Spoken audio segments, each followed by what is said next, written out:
Hari ini kita akan berjawab tentang memberi ruang. Ini tema gereja kita, tahun memberi ruang. Tetapi kali ini, pada minggu ini, kita akan bercakap tentang memberi ruang kepada sesama. Ya, memberi ruang kepada sesama kita. Jadi memberi ruang kepada sesama itu bukan hanya bercakap tentang seseorang itu sudah dewasa rohani. Tetapi itu juga membuka jalan kepada keharmonian, kedamaian antara sesama dan juga sebenarnya mengundang berkat Tuhan dalam kehidupan kita. Jadi dalam Kejadian 13 ini kita akan melihat Abraham sebagai teladan yang luar biasa dalam menyelesaikan konflik dan dalam hal mendahulukan kepentingan orang lain. Jadi melalui petikan ini kita akan belajar dua prinsip penting dalam memberi ruang kepada sesama. Yang pertama, fokus pada penyelesaian, bukan masalah. Boleh kita ucap ini sekali lagi, 1, 2, 3. Fokus pada penyelesaian, bukan masalah. Jadi dari petikan yang kita sudah baca sebentar tadi, ayat yang ke-5 hingga 9. Lot yang ikut bersama-sama dengan Abraham mempunyai domba dan lembu dan kemah. Tetapi negeri itu tidak cukup luas bagi mereka untuk diam bersama-sama, sebab harta milik mereka amat banyak, sehingga mereka tidak dapat diam bersama-sama. Karena itu terjadilah perkelahian antara para gembala Abraham dan para gembala Lot. Waktu itu orang Kanaan dan orang Feris diam di negeri itu. Maka berkatalah Abraham kepada Lot, janganlah kiranya ada perkelahian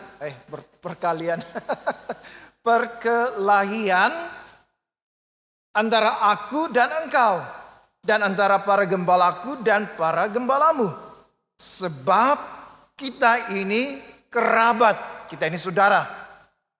Bukankah seluruh negeri ini terbuka untuk engkau? Baiklah, pisahkan dirimu daripadaku.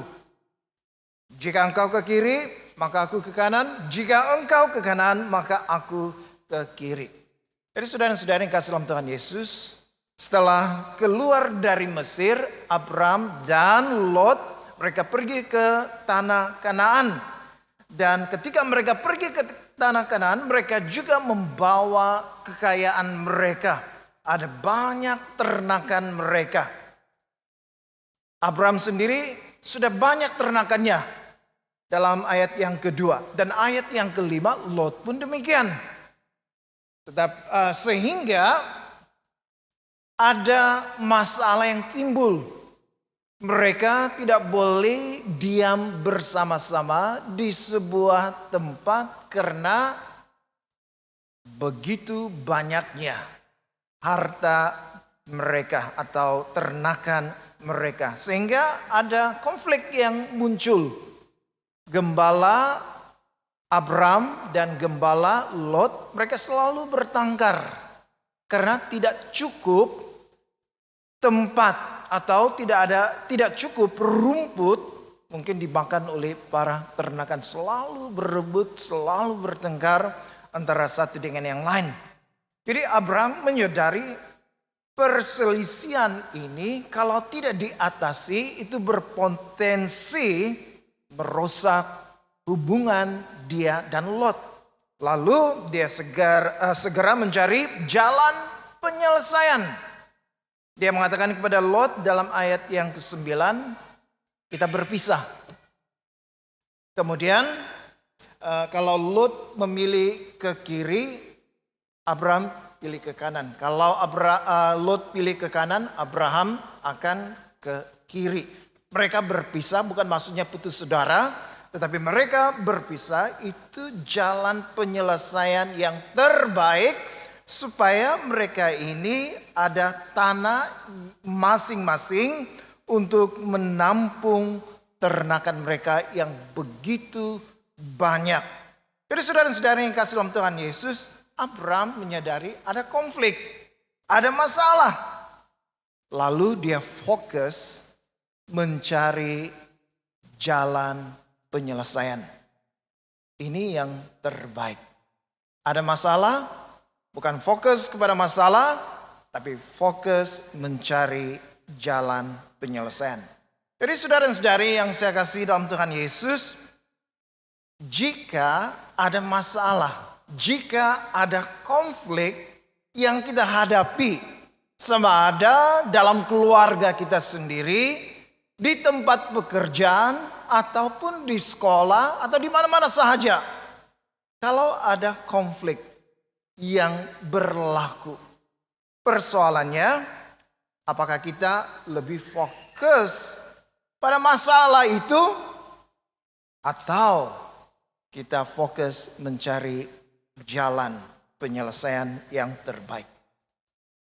Saudara dan saudari yang sekasih dalam Tuhan Yesus, kebanyakan orang ya, apabila terlalu emosi, terlalu marah, mereka lupa mencari penyelesaian. Apa yang difokuskannya bukan jalan penyelesaian, bukan solusinya, tetapi masalah atau konflik itu sendiri. Misalnya kalau di rumah tangga ya, suami istri bertengkar.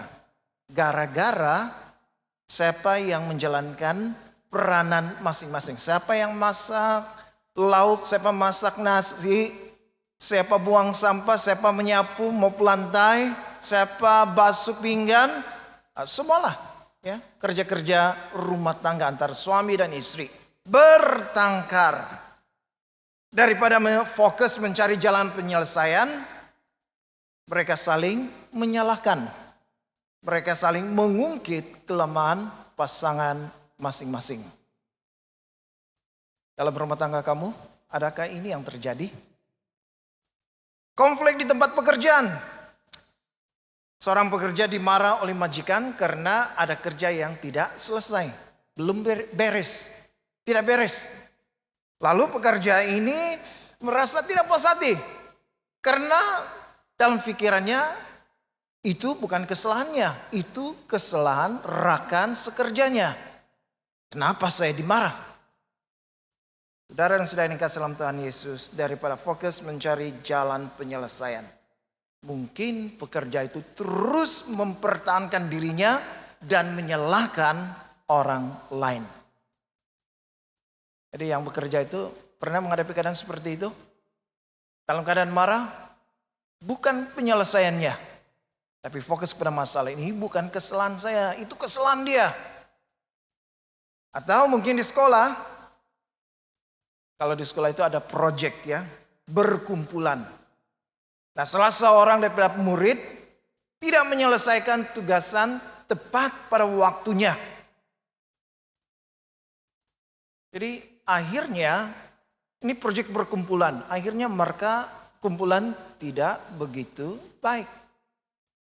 Lalu alih-alih kumpulan daripada fokus mencari penyelesaian, mereka mulai karena kecewa, mereka mulai menyindir-nyindir. Mereka mulai mempersalahkan murid itu. Jadi yang pelajar-pelajar di sini pernah ada proyek berkumpulan, salah satu itu tidak siapkan bahagiannya.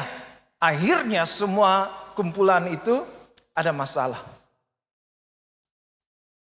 Dalam keadaan kecewa, ada berusaha melihat apa jalan penyelesaiannya, atau sindir-sindir kawan kita itu. Saudara dan saudara yang kasih dalam Tuhan Yesus, orang dalam keadaan emosi tidak melihat jalan penyelesaian. Apa yang dilihatnya? Masalah itu. Bagaimana di gereja? Kalau ada orang cara pelayanan yang dilaksanakan itu tidak ngam, daripada fokus mencari penyelesaian, orang itu mengkritik dari belakang. Orang itu terus membawang. Kau tahu itu membawang? Bergosip. Gara-gara tidak puas. Kalau di gereja ada perbedaan pendapat. Orang cakap rambut sama hitam, hati lain-lain. Betulkah? Kamu paham maksudnya? Orang itu tidak sama. Rambutnya hitam, sama-sama hitam, tapi hatinya lain-lain. Tapi hari ini banyak rambut yang lain-lain sudah tahu. Tapi maksudnya, ya, walaupun manusia, sama-sama manusia, ada perbedaan pendapat. Kalau ada orang yang tidak senang dengan pendapat yang seorang, daripada mencari fokus penyelesaian, dia fokus untuk apa? Mengkritik dan mungkin juga memberontak. Saudara dan saudari yang saya kasih dalam Tuhan Yesus, jika ada masalah, marilah kita fokus mencari jalan penyelesaian. Solusinya bukan masalahnya. Jika kita fokus pada masalah, itu bermaksud kita ini tidak mencari jalan keluar dari masalah itu. Tidak mencari penyelesaian yang terbaik, tetapi kita itu seperti memperpanjangkan masalah itu sehingga masalah itu bertambah parah. Kalau kita bertengkar dengan orang lain kan, walaupun itu ibu bapak dan anak atau orang yang kita kasihi, cintai, kalau kita sudah marah dengan orang itu tiba-tiba minta maaf. Tapi kita masih marah, masih emosi. Walaupun orang itu sudah minta maaf, tapi kita masih lagi berkeras. Karena kita rasa marah, kita fokus kepada masalah bukan penyelesaiannya. Jadi kita belajar dari Abraham, dia sadar apabila gembalanya dan gembala Lot bertengkar karena tidak cukup tanah, tidak cukup rumput. Dia tahu pada akhirnya itu menjadi masalah dia dan Lot. Dan apabila dia menyadari itu, dia fokus mencari jalan penyelesaian. Dia tidak fokus kepada masalah itu. Mungkin saja, boleh saja Abraham dia membenarkan dirinya. Kenapa? Karena dia ini paci. Lot itu anak buah. Dia lebih besar berbanding dengan Lot. Dia lebih berkuasa berbanding dengan Lot, anak buahnya. Tetapi apa yang dilakukan oleh Abraham? Dia fokus mencari jalan penyelesaian. Dan dia berbincang baik-baik dengan Lot. Dia mencadangkan kita berpisah supaya saya ada tanah, kamu pun ada tanah, dan tanah itu cukup untuk ternakan kita. Itu yang dilakukan. Dengan cara itu hubungan Abraham dan Lot itu aman-aman saja. Jadi kalau di gereja, di rumah tangga, di pekerjaan, di sekolah, kalau kita fokus kepada jalan penyelesaian, hubungan kita dengan sesama, hubungan kita antara satu dengan yang lain, itu aman-aman saja. Aman-aman saja. Damai sejahtera. Jadi saudara-saudara yang kasih dalam Tuhan Yesus, misalkan dalam keluarga terjadi perselisihan. Mungkin secara praktik kita mengatakan ini. Bagaimana kita dapat menyelesaikan ini? Dengan kasih. Suami istri bertengkar, bagaimana kita boleh menyelesaikan ini?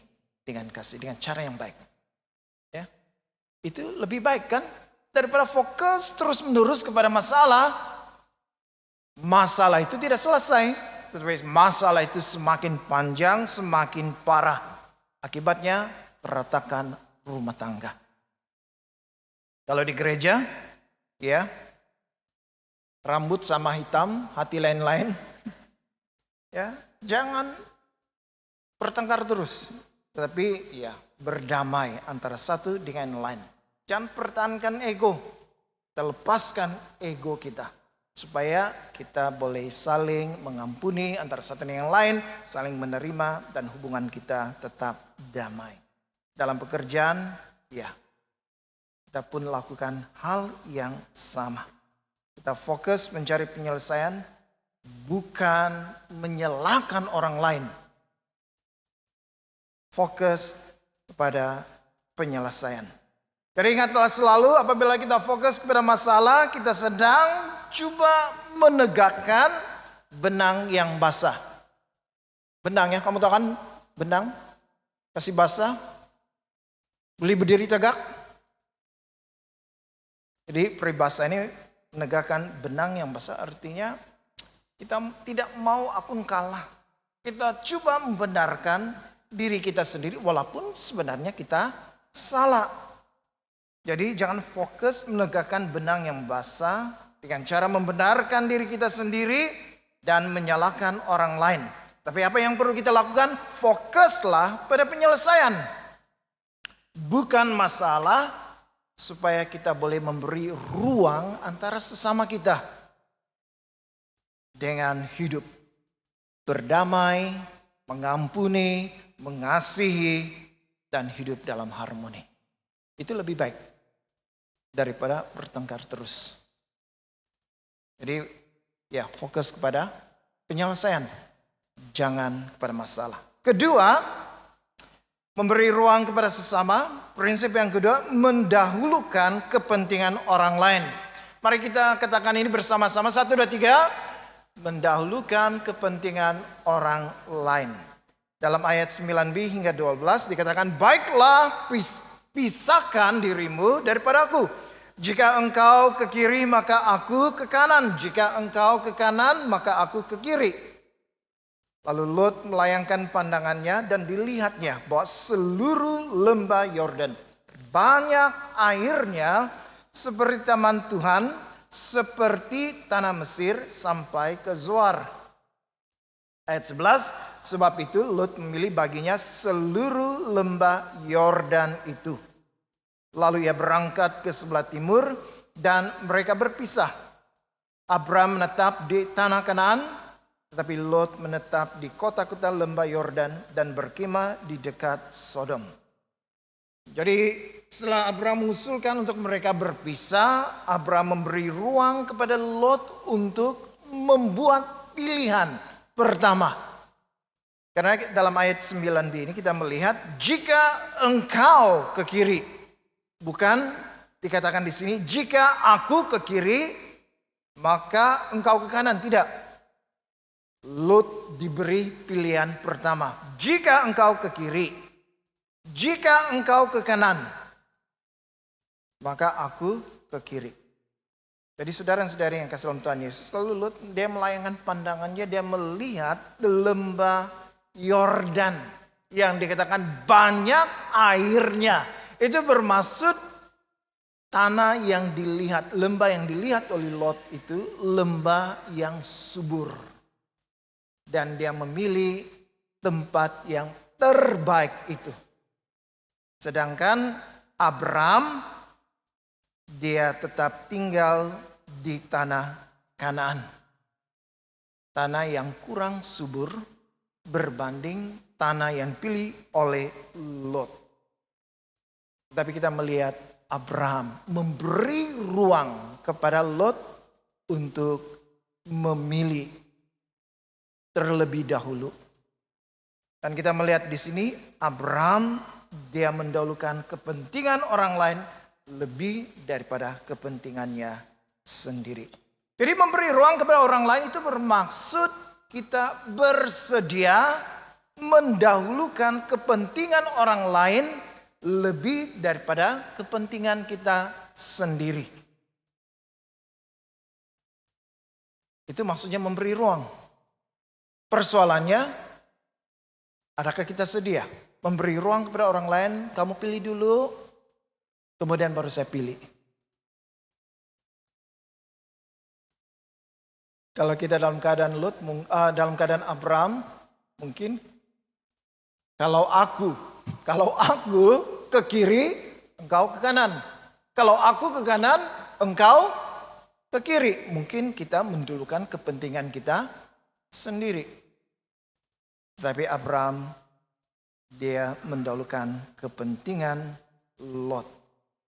Saudara dan saudara yang kasih dalam Tuhan Yesus, bukan berarti bahwa kepentingan kita itu tidak penting. Penting juga sebenarnya. Tapi dalam prinsip rohani, kita tidak boleh mementingkan diri kita sendiri. Kita harus pentingkan atau dahulukan orang lain. Malangnya kita hidup dalam zaman individualisme.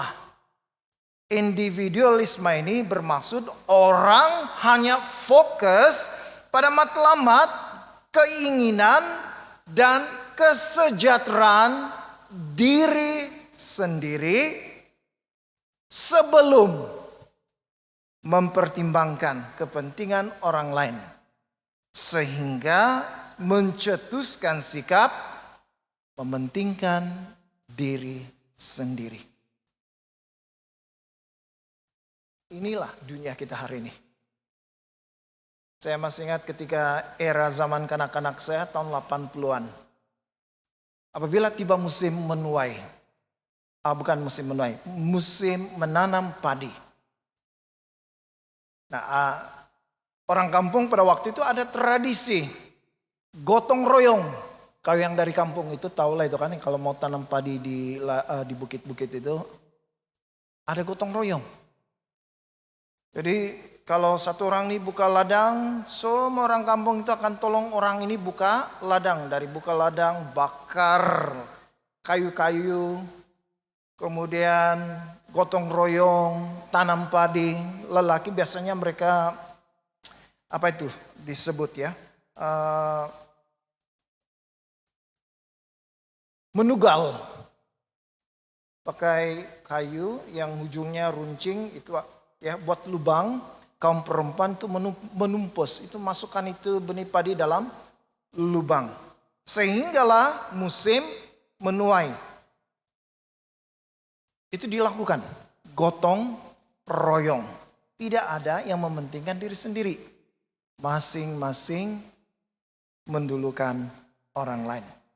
Jadi saudara-saudari, keadaan zaman dulu dan zaman sekarang modern ini sangat berbeza sekali. Jadi zaman sekarang ini masyarakat lebih mementingkan diri sendiri.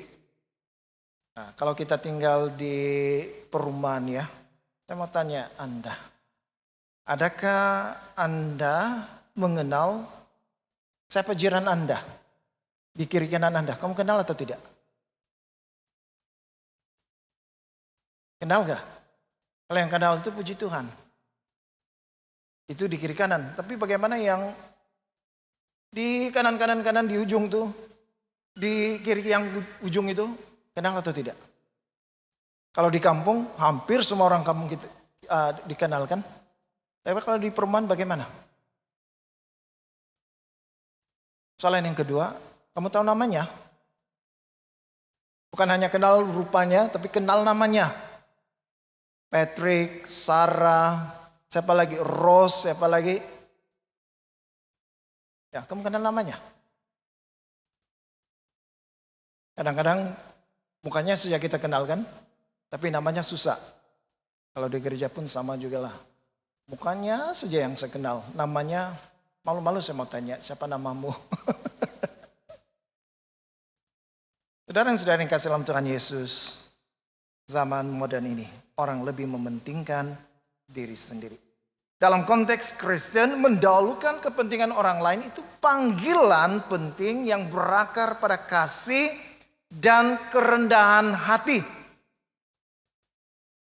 Jadi kita ini dipanggil ya untuk mengasihi antara satu dengan yang lain dan melakukan itu dengan kerendahan hati. Ini dapat kita lihat melalui teladan Yesus. Filipi pasal 2 ayat 5 hingga 7. Dikatakan di sini, hendaklah kamu dalam hidupmu bersama menaruh pikiran dan perasaan yang terdapat juga dalam Kristus Yesus, yang walaupun dalam rupa Allah, Yesus ya, yang walaupun dalam rupa Allah tidak menganggap kesetaraan dengan Allah itu sebagai milik yang harus dipertahankan, melainkan telah mengosongkan dirinya dan mengambil rupa seorang hamba. dan menjadi sama dengan manusia. Dan dalam keadaan sebagai manusia, ia telah merendahkan dirinya, taat sampai mati, bahkan sampai mati di kayu salib. Ini Yesus.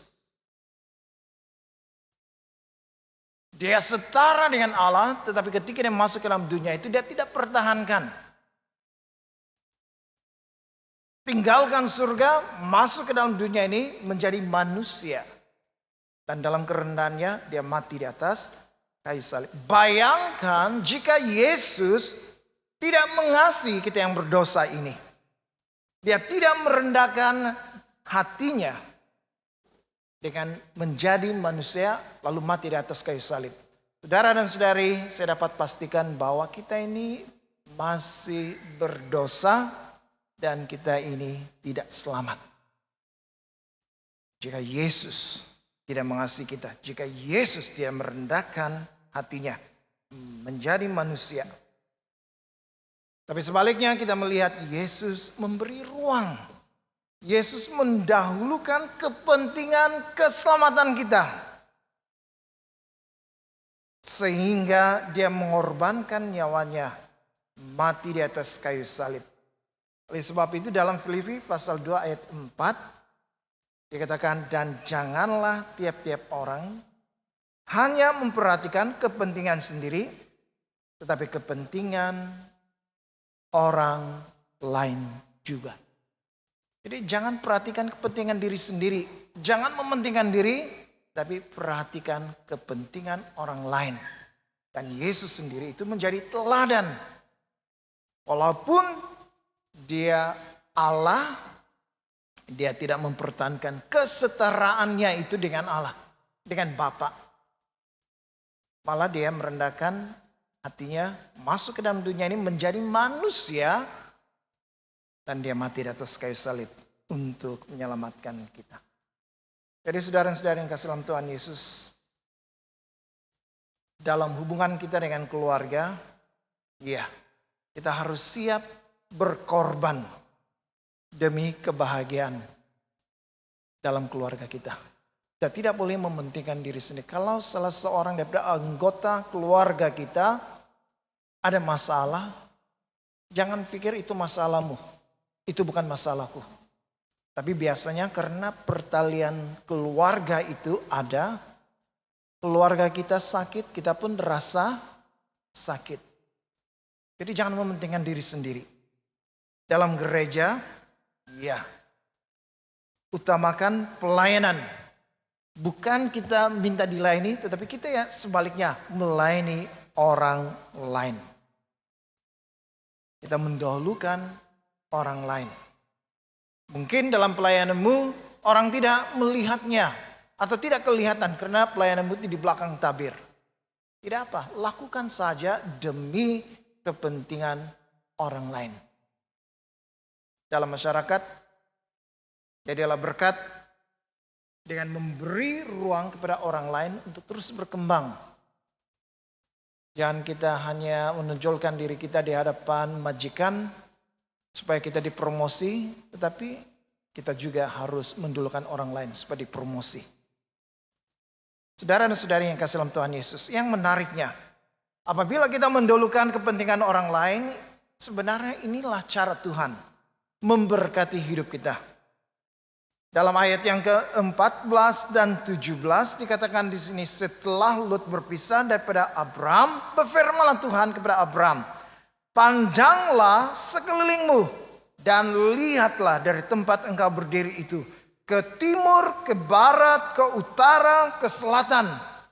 Sebab seluruh negeri yang kau lihat itu akan kuberikan kepadamu dan kepada keturunanmu untuk selama-lamanya. Dan aku akan menjadikan keturunanmu seperti debu tanah banyaknya. Jalanilah negeri itu menurut panjang dan lebarnya, sebab kepadamulah akan kuberikan negeri itu. Kalau kita melihat, Lot memilih lembah Yordan. Lembah yang subur. Tapi Abraham merelakannya. Tapi kalau kita melihat di sini, sebaliknya tanah yang dimiliki oleh Abraham itu sebenarnya lebih luas daripada tanah yang dimiliki oleh Lot. Bila dia mendulukan orang lain, berkat Tuhan ada padanya. Bukan hanya dari segi harta atau tanah yang luas, tetapi keturunannya juga dikatakan di sini seperti debu tanah banyaknya. Jadi ada berkat-berkat yang Tuhan berikan kalau kita mendahului kepentingan orang lain. Jadi saudara-saudara yang kasih dalam Tuhan Yesus, pada hari ini marilah kita memberi ruang kepada sesama kita. Tahun ini tahun memberi ruang. Ruang yang bagaimana kita berikan kepada sesama kita? Ruang untuk berdamai. Jangan fokus pada masalah, fokus mencari jalan penyelesaian. Ruang apa yang kita berikan kepada sesama? Dahului kepentingan orang lain. Apabila kita lakukan itu, berkat Tuhan ada atas hidup kita. Mari kita berdoa. Bapa di surga, terima kasih untuk firman Tuhan yang kami belajar hari ini. Biarlah firman-Mu memberikan kami pengertian, memberikan kami pengajaran bahwa kami harus memberi ruang terhadap sesama kami. Supaya kalau ada masalah sekalipun kami memilih, kami fokus untuk mencari penyelesaian. Sehingga konflik itu tidak memecah belahkan kami. Tapi kami boleh hidup dengan harmoni. Tolonglah kami Tuhan supaya kami mendahului kepentingan orang lain lebih daripada kepentingan kami sendiri. Karena kami melihat melalui teladan Abraham. Apabila dia memberi terlebih dahulu Lot untuk memilih tanah yang diwarisinya, maka berkat Tuhan berlimpah kali ganda dibicurahkan dalam hidup Abraham. Kami percaya apabila kami mementingkan orang lain, Tuhan melihat kepentingan kami dan mencukupkan apa yang kami perlukan. Terima kasih untuk firman-Mu, dalam nama Tuhan Yesus kami berdoa. Amin.